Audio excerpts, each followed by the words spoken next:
Hi, Ma'am and Sir. I'm Melissa Porganan from Philippines. I'm 47 years old, married. I have 3 children, aged 22, 20, and 12 years old. I've been working here in Singapore almost 10 years.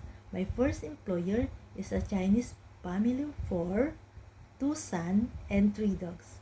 My main duty is to take care of the dog, take care of the son, cooking, ironing clothes, washing clothes, do household works, do gardening, and marketing.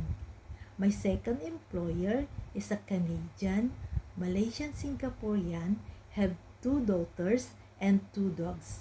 My main duty is to take care of the dogs, do gardening, ironing clothes, and washing dishes.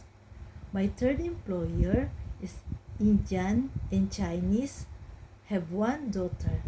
My main duty is cooking, do household works, ironing clothes, washing clothes, cleaning the house, and marketing. My fourth employer is a Chinese couple, have 3 dogs. My main duty is to take care of the dogs, cooking, do household works, ironing clothes, marketing, and washing clothes. My fifth employer is from New Zealand, and they have 3 cats. My main duty is to take care of the cats, cooking, ironing clothes, washing clothes, cleaning the house, and helping my sir who has mobility issue.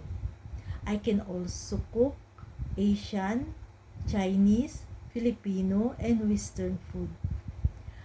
I can follow also recipe and I want to learn more. I am loving, patient, hardworking, and honest.